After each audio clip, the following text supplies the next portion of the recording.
Good morning, and thanks for joining our webinar today. Today, we're going to be talking about messaging strategies for the current COVID pandemic, what we're seeing as best practices, and how to get started. Finally, we're also going to be sharing resources that we've been creating to help organisations like yours during this time. We're going to be keeping this webinar pretty short today. What we've been hearing from customers and organisations, local governments like yours, over the last couple of weeks is that their communication methods have changed significantly in the last little while, and everyone is time compressed. So that's why we're going to keep this one short and sweet, about the length of a coffee break. So I'm Rachel, and I work as part of our marketing team, and with me today is Julian. He works as part of our product team.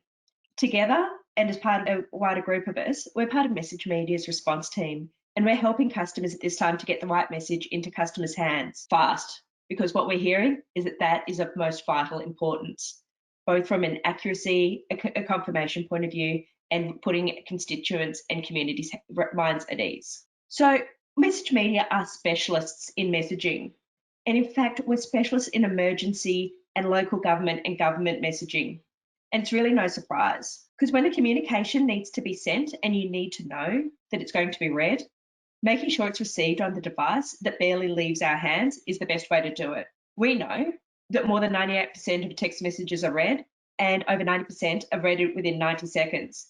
And our research shows that it's the communication method that your community tends to want.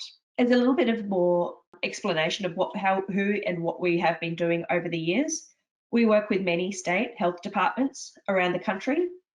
We work with departments of human services, emergency services organisations throughout many states, local councils like the City of Casey, the Departments of Justice, Public Welfare, Corrections and work cover organisations, both within Australia as well as internationally. Message Media does have a presence in Australia, the United Kingdom, the US and New Zealand as well. And over the past few weeks, we've actually seen our government customers have to rapidly adopt their communication methods and start adopting SMS into their communications packages. In fact, we've seen councils like Hunters Hill, Burwood and Ku-ring-gai start working with us from a consultancy point of view to make sure that they can start sending timely SMS communications to their communities fast, easily and in a trusted way. And we're going to go through some of those examples shortly. We're obviously experiencing what's an unprecedented public health crisis. It's a very dynamic situation and one I think we're all struggling to understand what those full implications could look like, both for us, our families, as well as our businesses. I'd like to assure you that we are focused on making sure that we're geared up to support you in what's going to be a period of change. Those challenges are going to vary dramatically by organisation to council to department. And one of those things is realising that that's going to pose many new situations and unforeseen needs in communications. And that's what we're looking to help you out with. Our mindset, as we think about this, is tuning in to make sure that we're standing beside you and to help you communicate with your members, your communities, your staff, whatever it needs to be. And that is the fundamental principle that we're focusing on.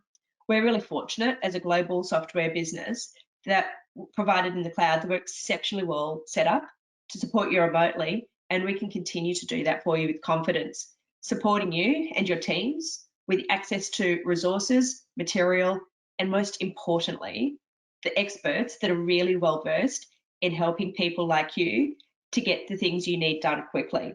So as part of that, we've also created a set of tailored resources, obviously dealing with the evolving situation that we're seeing, and these resources are going to continue to grow. And I guess my ask of you is share the questions and the things that you're seeing and what you may need a helping hand with. We are going to continue to build these resources up to make things quicker, easier and more efficient for you to get the things done that you need to do. So if there's anything that's not there or that you need a hand with or you need support with, please just reach out, let us know, and we'll see what we can do to help you directly or to build things out for somebody else in the community. So if you're not already sending text messages to your community, now is the time. On screen are a few examples of what we've started seeing from really strong communicators that are out there in the Australian community. We're seeing everything from health broadcast messages from MPs. This is one from a federal MP about what the community needs to know, and then how to access COVID testing centres. We're also seeing ones about how to help slow down and smooth the curve. We're also seeing things from a community point of view or council point of view on changes to their traditional services, whether it is protecting their staff who go to home visits or changing things from a face-to-face solution to a teleconference or a web-based solution. We're also seeing some customers taking really smart moves about how to do two-way conversational messaging to ask a question, receive a response, and start delivering automated solutions based on that. That is, if you do need a helping hand or not, or parts of further information that they may need to have. There are even more solutions that we're starting to see over the last few days that customers and councils are going to need to address. Things like the latest information as it relates to the free childcare solution that the federal government has announced. What does that mean if you've got a child in that community? Or what it may mean for council fees and people that are experiencing hardship? Or even things, what does the JobKeeper package look like and what does it mean for a constituent, and information of how they can find out more. And with this changing situation from council to council, from state to federal levels, it's taking things out and making sure the community is up to date frequently and unequivocally from the source that they know that they can trust. These are great communicators that ensure that the right message with the most accurate information is shared reliably, and in most cases to have a two-way conversation, specifically for those vulnerable people in the community who may be at risk. So at this point in time, I'm actually going to hand over to my colleague Julian, who's going to talk to you about how to get going and what you can do from here. Thanks, Rachel. As we've seen from these examples, local government officials are using a wide range of messaging use cases to communicate with their fellow citizens. It's been great to be able to help such a wide range of customers in these past few weeks. And also, as Rachel pointed out at the start of the webinar, today is about sharing best practices within your industry and to help you guys prepare to send messages. Now, a lot of people are already familiar with sending SMS messages. However, because of COVID-19, a lot of businesses are now sending messages that are outside the scope of their normal use cases. What we want to do is make sure that you've got everything that you need to think ahead and to be able to prepare yourselves to send communications quickly, effectively, and have the tools to manage the inbound messages as well. So that's why we've put together a checklist to help with that. What you see on the screen is a checklist that's somewhat universal. We've seen businesses sending messages across a wide range of industries from health, education, finance, government, event management, or small businesses, you name it. We send them have the same need of preparing and sending messages around coronavirus. The themes we're seeing are around appointment instructions, hygiene, social distancing, company statements, school setting, remote learning links, etc. This list is designed to help anyone in any situation to send messages no matter what the industry or what scenario they're facing. So we'll run through them and hopefully by the end you'll feel a bit more prepared to move forward. So the first step is the most important, and that's data preparation. This is making sure that you've got the correct contact information for your recipients. Now, whether that's internal staff or schools contacting parents, whether it's GPs contacting patients, it's essential to make sure your data is accurate and the numbers are stored in the correct format. The second step is preparing your message.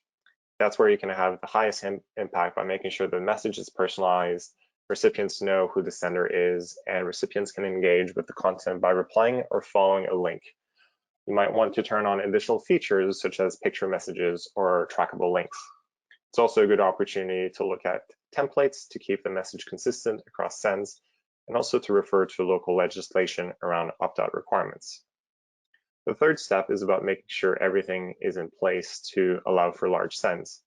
This could mean setting up automations so that messages are actioned immediately, confirming credit limits if the account is prepaid, or increasing your plan allowance if the account is postpaid.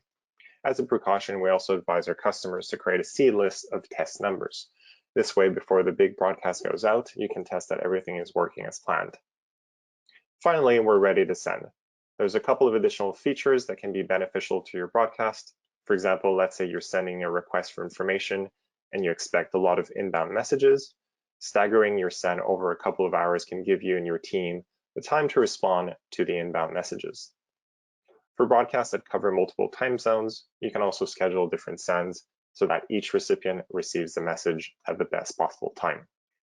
Now that we have a good idea of how to prepare for a broadcast, I want to give some thoughts on best practices for your message structure. Across all of our customers, we see many different structures, and there is a common methodology that applies to all messages. So we've broken it down here to give a clear overview.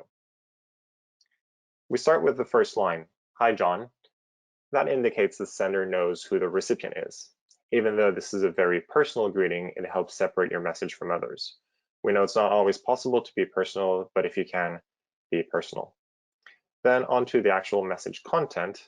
Be clear, be concise, ration your wording, don't use 5 words when 1 will do, especially in times like this, when there's an emergency situation, your recipients are concerned and want information. For number 3, that's an example of the message media link shortener at work. You'll see on the right-hand side, that's how the message appears on a phone. The link length is limited, so it doesn't take up the whole message, and it's unique to each recipient. Then for number 4, you'll see the contact number in a format that comes through as a link on the smartphone.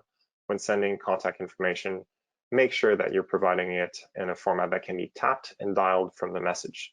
This is really important if you're sending it internationally. Lastly, it's important to sign off clearly and identify who you are. This helps build trust if you've never messaged that person before. For this webinar, we want to show you how this works in our web portal and give you some tips. We'll cover the 5 following topics: importing your contacts, sending your message, taking control of your inbox, measuring recipient engagement, and finally, user account management. On the left-hand side of the screen, there will be a video showing how to navigate the different parts of the web platform. And on the top right of the screen is a link to our support portal where you can find these videos with the narration. So as we said previously, it's important to know your recipients and be personal when you can. That's why when importing contacts, we encourage you to add names or other information relevant to the message. For example, we have many councils including reference numbers in their sends. These can be used to facilitate a mobile payment or check you in faster for your appointment. When your focus spans multiple time zones or countries, we also recommend adding numbers into the platform with the country code. So you can import contacts using CSV files or Excel spreadsheets.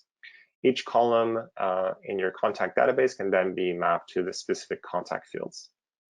The next step is organizing your contacts. And that means making sure that you've thought ahead of how you're going to communicate with your wider audience. For example, if you're sending to different groups in different states or division, then the message needs to be tailored specifically. For example, if you're sending interstate and you want to include the state government health website, then it's important that you've set up a contact group so that you can tailor the message. This way, recipients receive information that's relevant to their area or at a time that's convenient for them. When preparing to send emergency communications, there's a simple technique that can give you confidence that your list of recipients is 100% accurate. We actually did this ourselves at Message Media a few weeks ago to make sure that we had the contact details on hand for all 250 employees across Australia, New Zealand, United Kingdom, and the United States. We did this by sending out a test broadcast to everyone and asking for a reply back with their full name. Then using the data export functions of the web portal, we compare that with what was sent. So then we were able to follow up with those that hadn't responded or didn't match the input data. This way, we made sure that we actually have the correct information for everyone. It's a very effective way of making sure your data is accurate. And if you haven't taken measures to audit your list, we strongly recommend doing that first. Now, on to sending your message.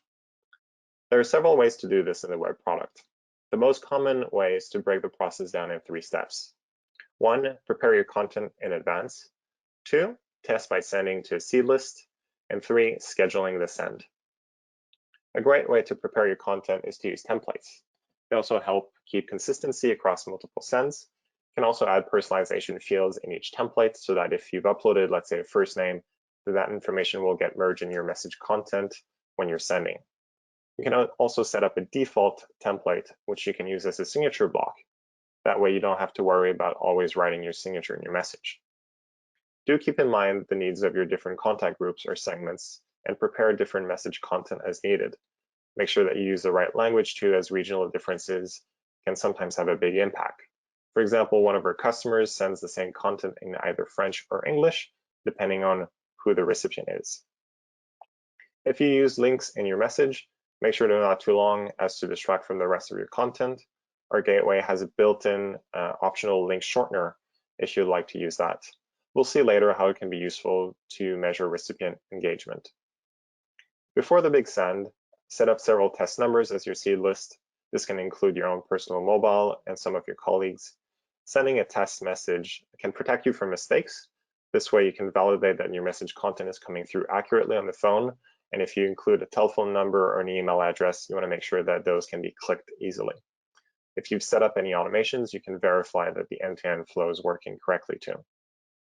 You'll also need to verify your account limits. If you're sending to a large number of recipients than usual, if your account is prepaid, then make sure that you have enough balance so that you don't run out of credit during your send. For postpaid plans, our support team can check your account and ensure that you have the right credit limit for your needs. Once your message goes out, there's a few things you may want to do. The first one is taking control of your inbox. If you've chosen to send from a number pool or a dedicated number, then your recipients will be able to reply to your message.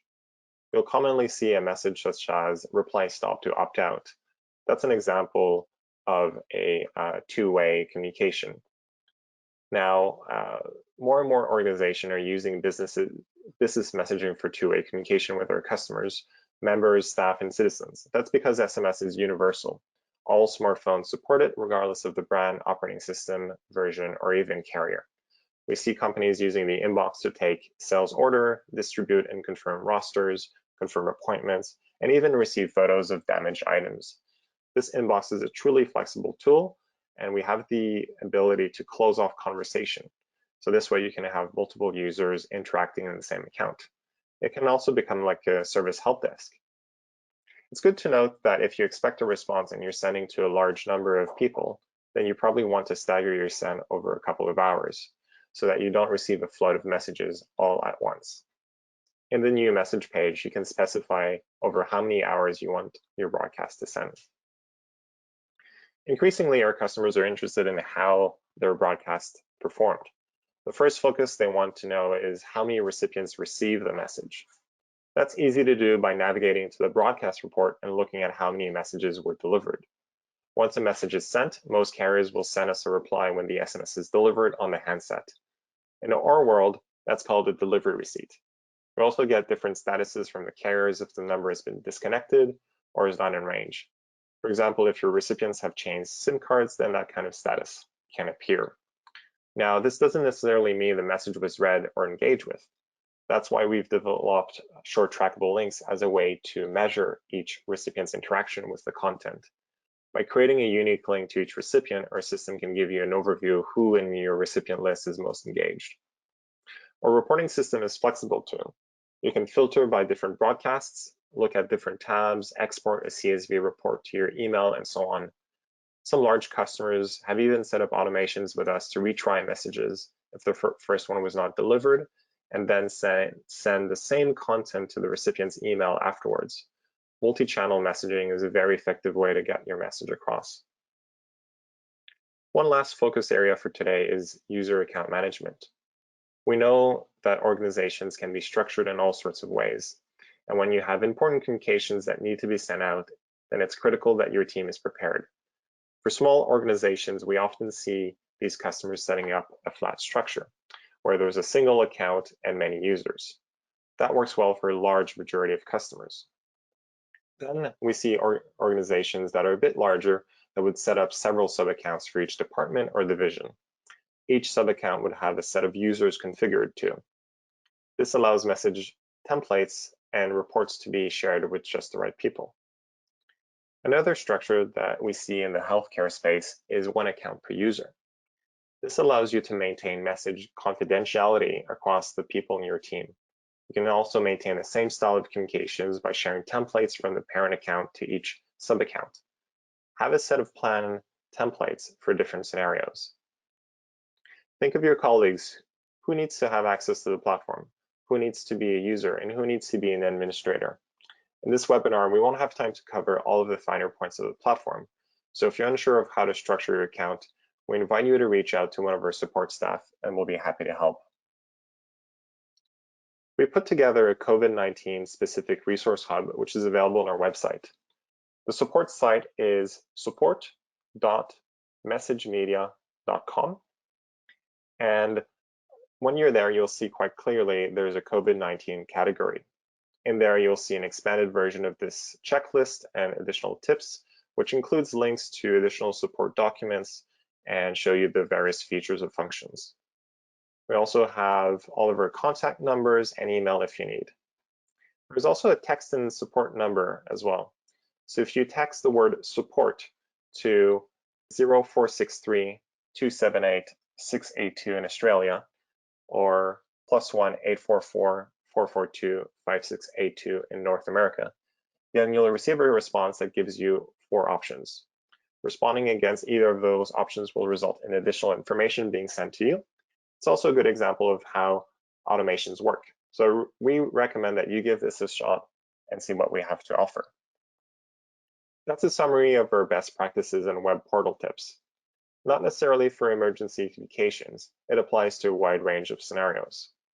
We also have templates in the Resource Hub which are tailored to specific use cases. So for example, health organizations contacting patients, sending out appointment times, schools contacting parents, businesses announcing temporary closures or change in services. So over to you now, Rachel. Great, and that's the wrap up of our webinar today. We will be sending through an email with recordings of this webinar if you did want to reference back to any other points. I'd also invite you to, 1, check out the Resource Hub, and 2, also our blogs. We have got a number of special content available that relates directly to COVID, and we will be putting up more and more information as it relates to local governments in the coming days. So thank you very much for your time. Very best of luck for your organisations during this period of time, and please stay safe, everyone. Thank you.